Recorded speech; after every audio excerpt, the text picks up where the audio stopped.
নমস্কার বন্ধুরা, আমি প্রিয়া। অরিপ্রিয়াস ওয়ার্ল্ডে তোমাদের সবাইকে স্বাগত। আজকে আবারও আমি নতুন একটা রেসিপি নিয়ে হাজির হয়েছি। তোমরা দেখে হয়তো বুঝতেই পারছো যে আমি একটা কাঁকড়ার নতুন রেসিপি নিয়ে এসেছি। তোমরা অনেক রকমভাবে কাঁকড়া খেয়েছো, আমি আজকে করব কাঁকড়ার ভাপা। আমার চ্যানেলে কাঁকড়া পরিষ্কার করা আর কাঁকড়া কষার ভিডিও আগেই আমি পোস্ট করেছি, তোমরা চাইলে দেখে নিতে পারো। তো আজকে খুব সহজে ঘরে থাকা জিনিস দিয়েই আমি কাঁকড়া ভাপা করে দেখাবো। তো চলো চলে যাই মেন রান্নায়।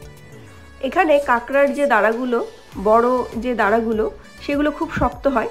আজকে যেহেতু আমি কাঁকড়া ভাপা বানাবো, সেই জন্য দাঁড়াগুলোকে একটু ফাটিয়ে নিচ্ছি। তোমাদের বাড়িতে যদি শিল নোড়া থাকে, সেই নোড়া দিয়ে ভেঙে নিতে পারো। হালকা ফাটিয়ে নিতে হবে দাঁড়াগুলো, কারণ কাঁকড়ার এই দাঁড়াগুলো প্রচণ্ড পরিমাণে শক্ত হয়।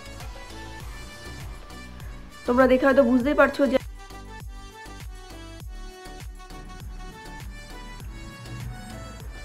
আমি এর আগে একটা কাঁকড়া পরিষ্কার করার ভিডিও পোস্ট করেছি আর কাঁকড়া কষার ভিডিও পোস্ট করেছি। তো ভাবলাম যে তোমাদের সাথে আজকে কাঁকড়া ভাপা কিভাবে বানাই সেটা তোমাদের সাথে আমি শেয়ার করি। এখানে 3টে দাঁড়া ছিল আর এখানে 3টে টুকরো আমি কাঁকড়া নিয়েছি। তোমরা বাড়িতে অবশ্যই ট্রাই করো।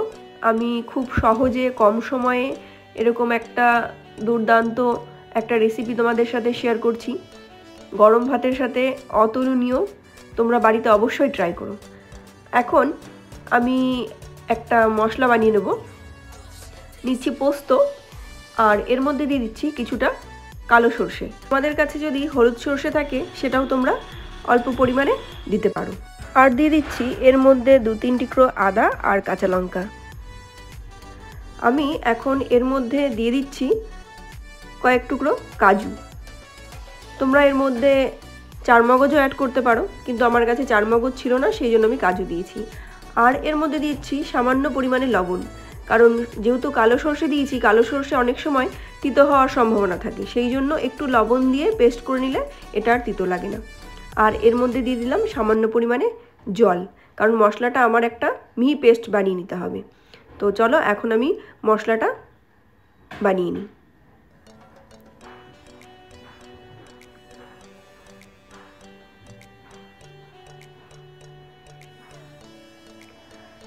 আমার কাছে এরকম স্টিলের টিফিন বাটি ছিল, আমি এটাতেই আজকে কাঁকড়া ভাপা বানাবো। তো এই টিফিন বাটির মধ্যে আমি একে একে সব কাঁকড়াগুলো দিয়ে দিচ্ছি। রান্নাটা খুব কম সময়ে হয়, বেশি কিছু প্রয়োজন পড়ে না। তোমরা বাড়িতে অবশ্যই ট্রাই করো। আর কী রকমের রেসিপি দেখতে চাও আমাকে অবশ্যই কমেন্ট করো। এখন আমি এর মধ্যে দিয়ে দিচ্ছি যে মশলাটা আমি করলাম, সেই মশলাটা। তোমরা দেখে বুঝতেই পেরেছো যে মশলাটা কতটা মিহি হয়েছে। আর এখন এর মধ্যে দিয়ে দিচ্ছি পেঁয়াজ বাটা। আমি পেঁয়াজটা আগে থেকেই বেটে রেখেছিলাম।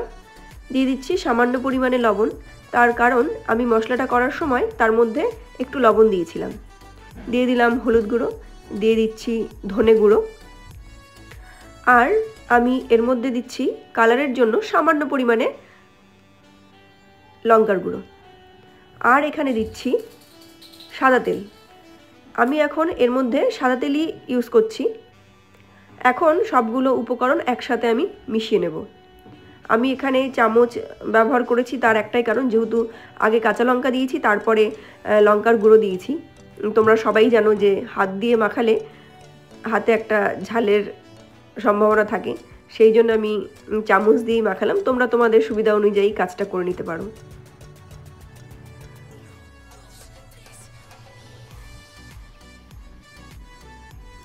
কে কে কাঁকড়া খেতে ভালোবাসো, কারা কারা কাঁকড়া খেতে ভালোবাসো আমাকে অবশ্যই জানিও। আর এখন এর মধ্যে দিয়ে দিচ্ছি আমি যে বাটিতে মশলা করেছি সেই বাটি ধোয়াই জলটা, এক্সট্রা কোনো জল আমি ব্যবহার করব না।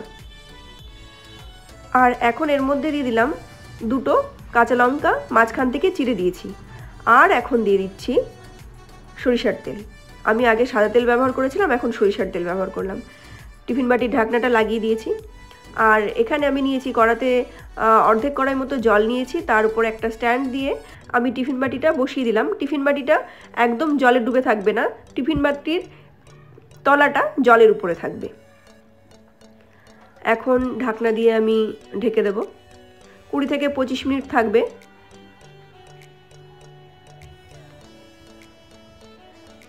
গ্যাসের ফ্লেমটা মিডিয়াম থাকবে।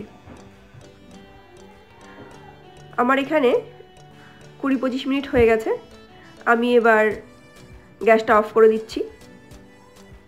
এবার ঢাকনা খুলে দেখব জিনিসটা কীরকম হয়েছে। তোমরা দেখে বুঝতেই পারছো যে আমার হয়ে গেছে রান্নাটা। দেখো কত সুন্দর লাগছে, কালারটাও বেশ সুন্দর হয়েছে, গরম ভাতের সাথে অতুলনীয়। তোমরা বাড়িতে অবশ্যই ট্রাই করো। আজকের রেসিপি তোমাদের কেমন লাগলো অবশ্যই আমাকে কমেন্ট করে জানিও। আর যদি ভালো লেগে থাকে তাহলে তোমার কাছের মানুষ বা তোমার প্রিয়জনদের সাথে অবশ্যই শেয়ার করো। কীরকম ধরনের রেসিপি দেখতে চাও আমাকে কমেন্ট করো। আবারও দেখা হচ্ছে কোনো নতুন রেসিপির সাথে। তো চলো, সবাই খুব ভালো থেকো। আর যারা আমার চ্যানেলটিকে সাবস্ক্রাইব করোনি তারা সবাই সাবস্ক্রাইব করে দিও, পাশে থেকো। তো চলো, দেখা হচ্ছে আবার নতুন কোনো রেসিপির সাথে। টাটা, বাই বাই, সবাই খুব ভালো থেকো।